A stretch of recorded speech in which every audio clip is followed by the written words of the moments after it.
What 40 years does to a place. There is a document in the Shackleton Base Archive, titled Residential Adaptation Guidelines, Revised Edition, which is currently on its 19th revision, and runs to 214 pages. It covers everything, from sleep schedule management, to approved methods for securing personal items to module walls, to the correct technique for sitting down in 1/6 gravity without continuing through the chair. The document exists because all of these things turned out to require documentation. None of them were obvious. All of them were learned the hard way by specific people, on specific days. And the guidelines are essentially a record of every mistake the first generation made, so that subsequent generations would not have to make them in the same order. This is the version of that document that didn't make it into the official archive. Subscribe, because the 19th revision leaves out the parts about why any of this matters. The gravity education. 1/6 gravity is not zero gravity. This distinction seems clear in theory,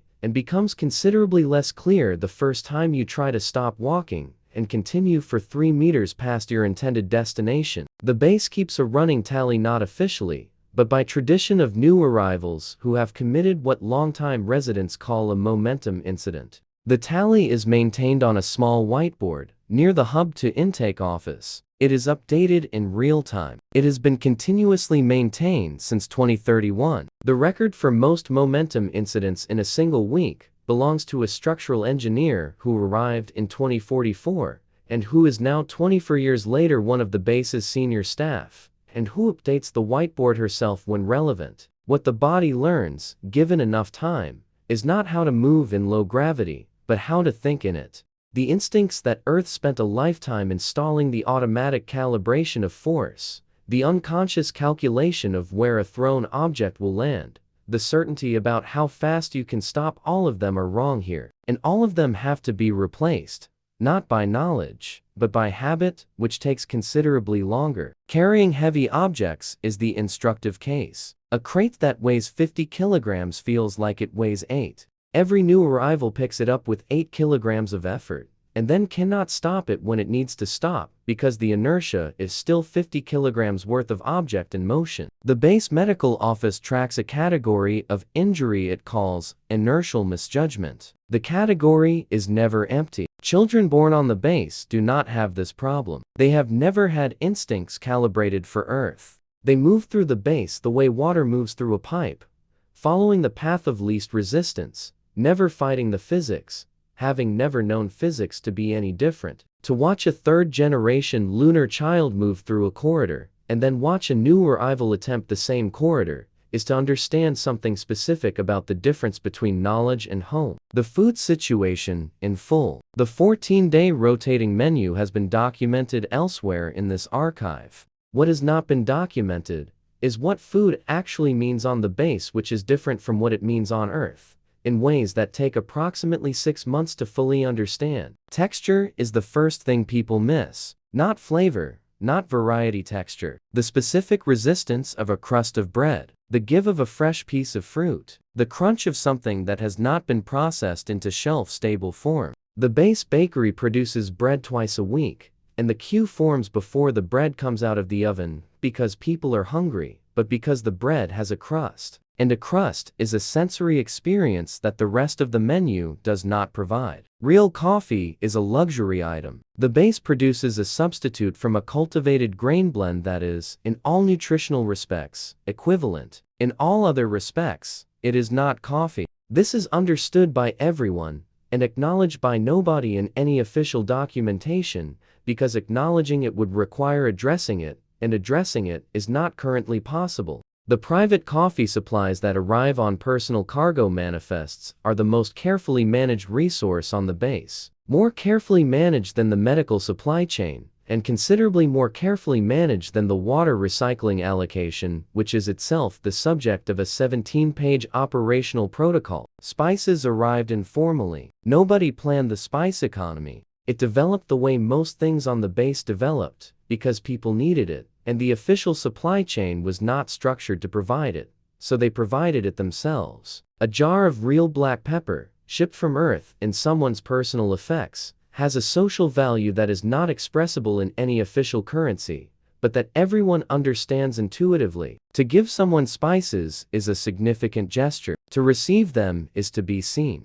Eating together matters more here than anywhere most people have lived before, not because anyone decreed it, because the cafeteria is one of the few places where the concept of a shared meal survives. And shared meals turn out to be one of the things humans require, without knowing they require them, until the alternative is presented. The water rules. 2 minutes. The shower system allows 2 minutes of water flow, and then stops automatically. This is not negotiable. It has never been negotiable. The first generation fought it constantly. The second generation accepted it. The third generation, born on the base, cannot conceive of what more water would feel like, and occasionally asks why Earth people spent so long standing under running water, which they describe with a combination of confusion and mild disapproval. The soap is gel, all of it, always. Early experiments with bar soap produced a phenomenon that is still described in orientation materials as the bubble migration problem, which is a professional way of saying that bar soap in 1/6 gravity creates foam that does not behave the way foam is supposed to behave, and distributes itself throughout a bathroom in ways that take significant time to address,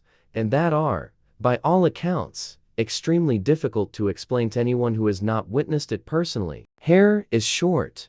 This is not a rule. It is a conclusion that almost everyone reaches independently within the first year. For reasons that are partly practical, recycled air carries a slight static charge that affects longer hair in ways that are manageable but consistently annoying, and partly social, in that the base developed its own aesthetic over time. And that aesthetic is functional. Short hair, or tightly bound hair, became part of it. The hairdresser in Hub 2, who has been operating since 2039, says she can tell within 30 seconds of meeting someone how long they have been on the base based entirely on their hair. The sound of the place. The base hums. It has always hummed. The life support systems, the atmospheric processors, the thermal regulation units, together they produce a constant, low-frequency tone somewhere between 40 and 60 Hz, present in every room, every corridor, every sleeping module, at every hour of every day. New arrivals hear it for approximately 2 weeks. Then, the brain files it under irrelevant and stops reporting it. What the brain does not stop doing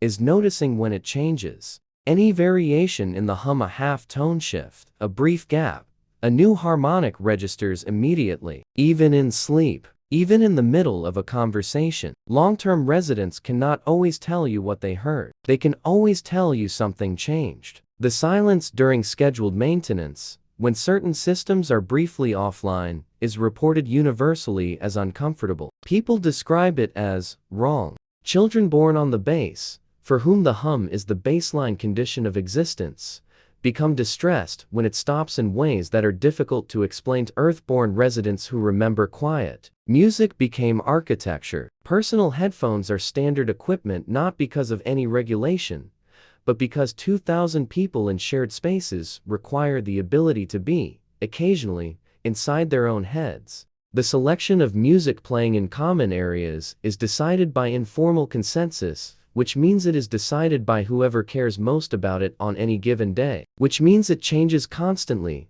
and is the subject of a continuous, low-level negotiation that never fully resolves and never needs to. The personal space problem. 12 to 15 square meters. 1 bed, 1 chair, storage, a narrow desk. Everything that does not fit in that space lives in communal areas, which means that communal areas become extensions of personal space, which means that the politics of communal areas are personal politics, conducted at slightly greater remove. Everything is attached to something: magnetic strips, Velcro surfaces, clip rails, weighted bases. The first generation brought decorative objects from Earth and spent their first weeks retrieving them from the floor. The base now produces orientation materials with a specific section titled, "It Will Move," and that is not negotiable.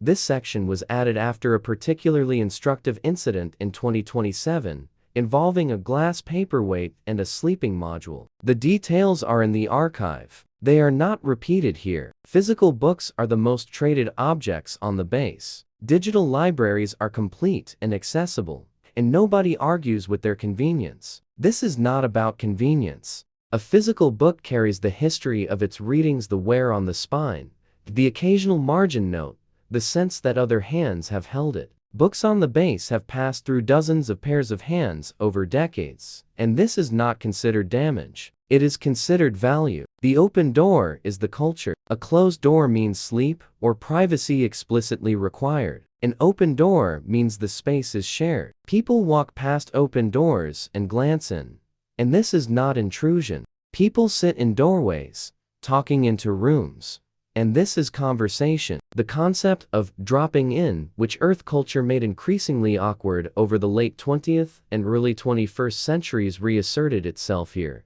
because there was nowhere else for it to go. How the language changed. Certain words shifted, without anyone deciding to shift them. Outside no longer means a casual destination. Outside means a 45-minute preparation process, a signed form, a certified technician, and a buddy. People who grew up on Earth use the word and correct themselves. People born on the base use a different word, a compound term that translates roughly as surface going, which carries the weight of preparation inside it. Weather is a historical term. The third generation uses it the way other generations use words for things that no longer exist, with the kind of curious reverence, the way you might say gaslight or telegram. Children ask about rain with the specific quality of interest they apply to things they have seen only in old films and cannot quite believe were real. Far means the next hub over. The distances of Earth are described in units that have no physical referent for anyone born here.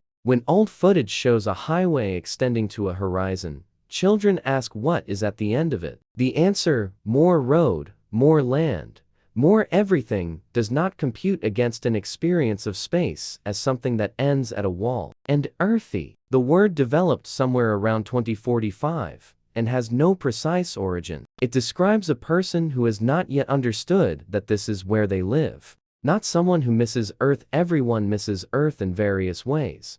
And that is not earthy. That is grief, and grief is respected. Earthy is the quality of someone who is still waiting to start their real life somewhere else. The opposite has no single word. It is described by longtime residents as simply knowing where you are. 40 years, 2,000 people, an atmosphere built by hand, a language that shifted without anyone deciding it should. Habits that formed because physics and proximity required them. Children who have never felt rain and do not need to. This is what a place looks like when humans decide to stay. Subscribe for the next one. The things that stayed. There is a coffee cup on a shelf in Hub 3 common area that has been there since 2031. Nobody owns it. Nobody has claimed it. It is white, slightly chipped on the rim, and has a faded logo from a university on Earth that no longer exists in any form that can be contacted or confirmed. It has been moved during cleaning and always returned to the same spot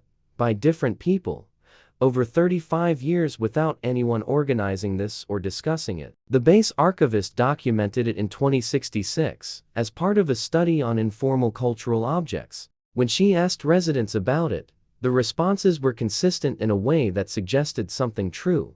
Nobody knew how the cup started being there. Everyone knew it was supposed to stay there. This is how culture works in a closed system. The things that matter find their places and stay in them through the accumulated weight of many small decisions by many people who never met each other, never coordinated, never explained to anyone why they put the cup back. They just did, because it belonged there. The base's guideline document, 19th revision, 214 pages, covers almost everything a person needs to know to survive here. It does not cover the cup. It does not cover the bread queue, or the spice economy, or the word earthy, or the reason people stand near new arrivals for the first 2 days. It does not cover the hum, or what silence feels like, or the specific quality of looking at Earth through a porthole at 6 o'clock a.m. when the base is quiet and the amber light is doing what it does, and you understand maybe for the first time that you are not visiting. The document covers survival. The rest is the place itself, accumulated over time, made by people who stayed long enough to make it. It is not on any map. It is the map.